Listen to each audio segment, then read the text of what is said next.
Экономика министрлиги 2021-жылы күйүүчү майлоочу майдын баасы 15 сомго кымбаттаарын болжолдоодо. Экономика министрлиги Кыргызстанда күйүүчү майлоочу майдын баасы 7-15 сомго кымбаттаарын болжолдоодо. Бул тууралуу аталган министрликтен билдирди. Министрликтин жетекчисинин кеңешчиси Нургүл Акимованын айтымында, август айында киргизилген Евро 5тен төмөнкү класстагы бензинди сатууга тыюу салуу күйүүчү майдын баасына таасир этет. Кыргызстан Евразия экономикалык биримдигине киргенде бийлик техникалык регламентке кол койду. Ага ылайык өлкө Евро 5 бензинин пайдаланууга өтүшү керек. Бул колдонулган газдагы зыяндуу заттардын курамын жөнгө салуучу экологиялык стандарт. Евразия экономикалык биримдигинде Кыргызстанга күйүүчү майлоочу майдын экологиялык эмес түрлөрүн ташып келүүгө жана сатууга тыюу салуу боюнча техникалык регламенттери 2019 жылдын 12 августунда күчүнө кириши керек болчу. Бирок экономика министрлиги буга чейин Евразия комиссиясына мөөнөтүн узартуу өтүнүчү менен кайрылган. Кыргызстанга 2021 жылдын августуна чейин убакыт берилди. Ушул мөөнөттөн кийин нефттрейдерлерге К4 жана К5тен төмөн класстагылардагы күйүүчү майлоочу материалдарды алып келүүгө жана ошондой эле ички рыноктордо экологиялык жактан таза эмес күйүүчү майларды сатууга тыюу салынат деп баса белгиледи Нургүл Акимова.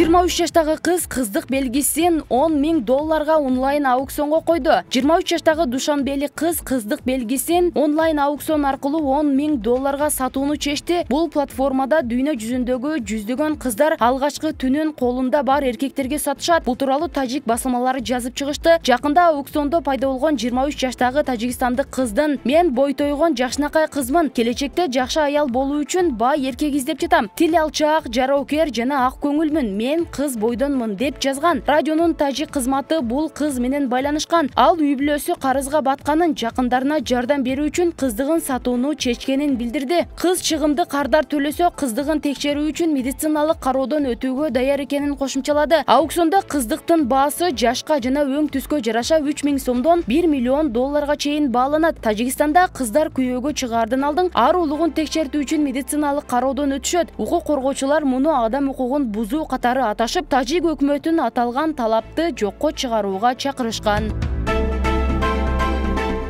23 жаштагы ата ыйлай берген наристени муунтуп өлтүрүп салды. Крымдын жашоочусу кызын ыйлаганы үчүн өлтүрүп, андан кийин ымыркайдын сөөгүн милицияга кокустук катары өткөрүп берүүгө аракет кылган. Бул тууралуу орус басылмалары жазышууда. Орусиянын кылмыш жаза кодексинин 105-беренесинин билип туруп жардамга муктаж жашы жете элек адамды өлтүрүү пункту боюнча кылмыш иши козголуп, тергөө амалдары жүрүп жатат. Ымыркайдын денесинде зомбулук менен өлүмдүн тышкы белгилери болгон эмес. Кыздын денесин медициналык текшерүүдөн өткөргөндө ал муунтулуп өлтүрүлгөндүгү аныкталган. Кармалган атасы кыз ыйлай бергенинен улам аны муунтуп салганын мойнуна алган деп айтылат маалыматта.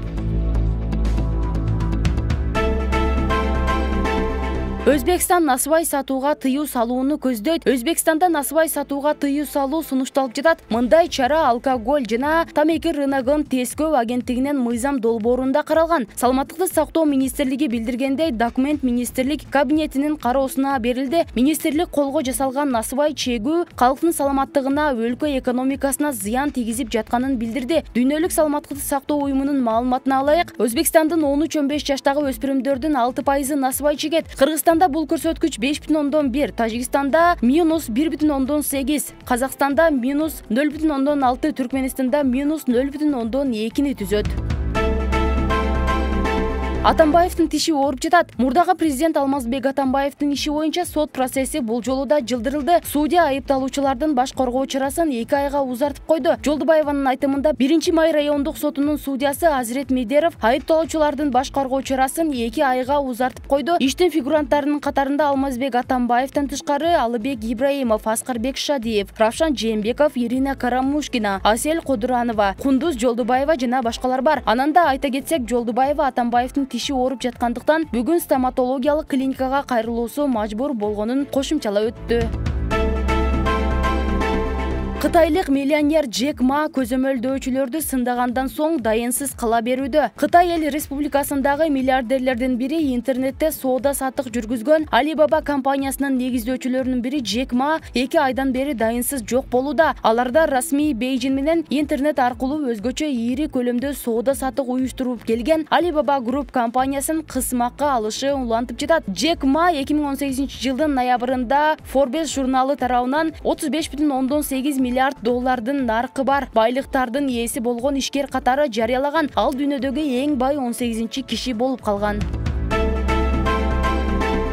Кыргызстанда белгилүү ырчы Мирбек Атабеков Бишкектеги ыштан улам үй бүлөсү менен чет өлкөгө чыгып кетти. Бул туурасында жубайы Мерим Төлөберген Twitter баракчасына жазды. Өлкө тышына менин жеке иштерим боюнча чыгып кеттик. Ал эми Мирбек болсо Бишкектин ышынан качат. Акыркы 3 жылдан бери жаңы жыл алдында же кийин сыртка чыгууга аракет жасайбыз. Себеби ушундай жол менен гана Мирбектин катуу жөтөлүн токтотуу мүмкүн, деди Төлөберген. Белгилей кетсек, чет элдик сайттардын маалыматы боюнча Бишкек дүйнөдөгү абасы кир шаарлардын ичинен биринчи орунга чыкты. 6 январга карата аба ырайы тууралуу маалымат. 6 январда Кыргызстандын аймагында жаан-чачын жаабайт. Чүй, Талас, Ош, Жалал Абад, Баткен облустарынын кээ бир райондорунда туман түшүшү мүмкүн. Жолдор тоңголок тайгак болот. Батыш тараптан соккон шамалдын ылдамдыгы секундасына 4-9 метрге жетет. Бишкекте кар жаабайт. Абанын температурасы түнкүсүн -15, -17, күндүзү -6, -8 градус болот.